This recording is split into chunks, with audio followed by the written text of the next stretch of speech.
in Malaysia, there's lack of criticism. I can tell you that much. Like, is this the art community that I envision it to be? What is the role of art criticism in Malaysia? And is it missing? Is it even there? Or do even people, artists, collectors, viewers, do they actually have art criticism in our circle? So this is what we'll be talking about.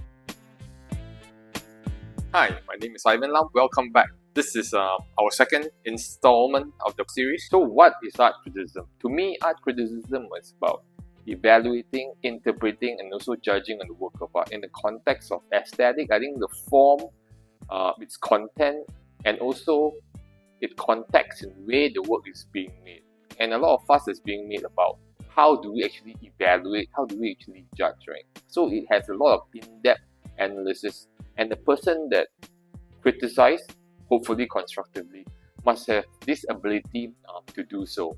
And it also have a deeper impact in the society that the work is made. And it's just not about whether I like it or I don't. It must offer something more, something a bit more concrete, that something of all of us can agree or even to disagree. That is art criticism to me. Okay, let's get into the meat. What are the key elements of art criticism? First, I think it's description, right? How does the work look? And all these elements, the shape, the lines, the color, the texture, all this, is it well interpreted, well put together? Is it well made, well crafted? I think that's the first thing that attracts. I think visual is a very strong element in itself, right? We look at it, does it actually attract us? What attracts us? Both the good and the bad. Is it well used, the line, the thickness, and all these things is number one.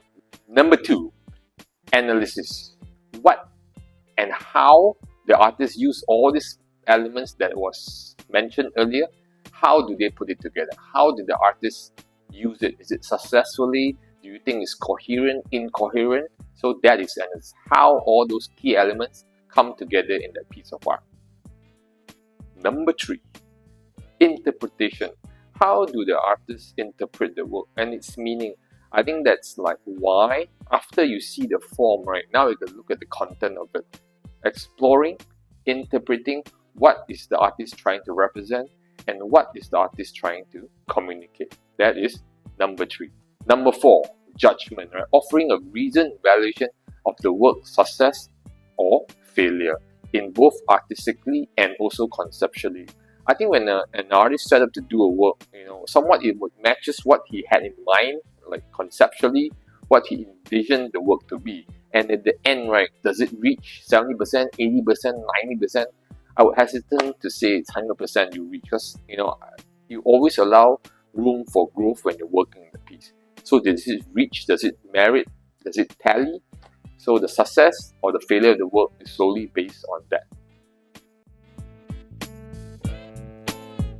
Okay, now we'll come to the purpose. What is the purpose of art criticism?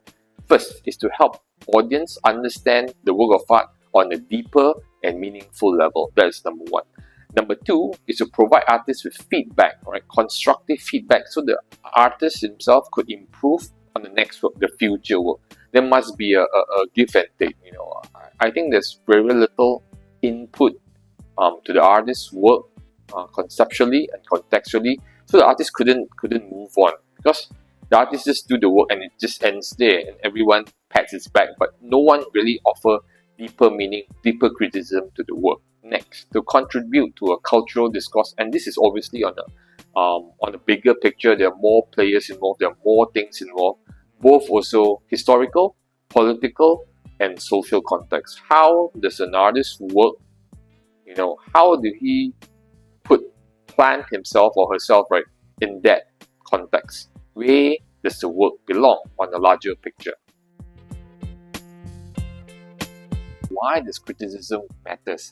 First is to push the artist to grow and to evolve. Without it, right, without pushback, there's just no challenge or meaningful feedback from anything, and the artist would just wondering. The artist would think that this is doing the best work, but is it really the best work? We all go through dips, high and low. But I think criticism is something that could anchor that person.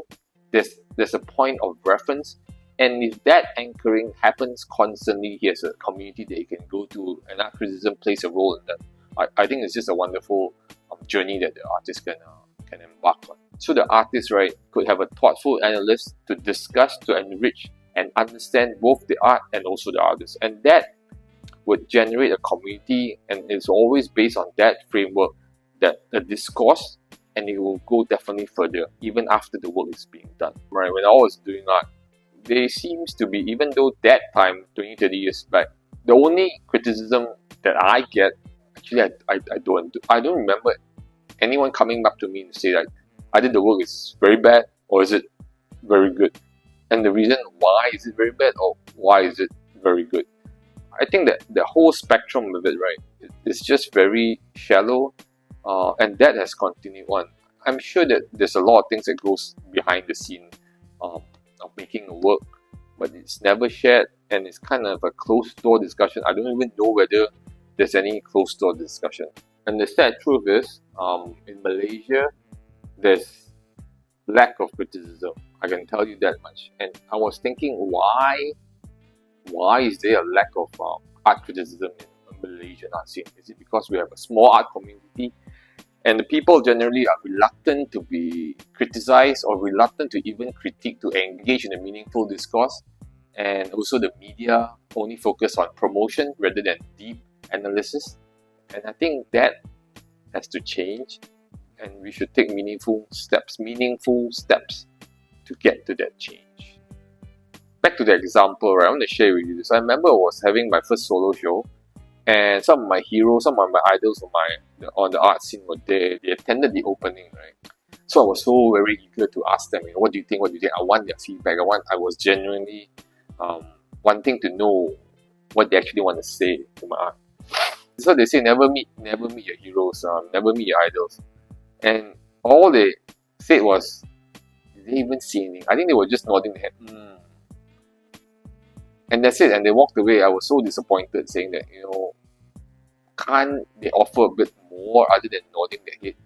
So I really did not get any feedback at all. I was just like a fisherman's boat drifting in this huge tsunami ocean, and I felt more alone. I mean, there are a lot of people in the opening, but I just felt very alone. Like, is this the art community that I envisioned it to be? That's what happened. I think the absence of art criticism also impacts emerging artists. They do not have critical, constructive feedback to their work. How are they ever going to grow? How do they know they're going to be on the right path or not? So I think they need this to improve, to really tell them that they could advance, to really know that they're on the right path. And I think more so for emerging artists. In essence, right, art criticism is not about dismissing or praising the work for personal references. That, I think, is very short-lived. It doesn't help the artist by saying it's good, it's bad, and no, it's full stop. Okay, how do you actually talk about, what do you look at the work, right? Okay, this is a good friend of mine, known him for many years. This is Milenko's work. And first thing when I look at the work, right, the one that attracts me the most is visually, because I'm not reading the placard, I'm not reading what he has said or written about his own work.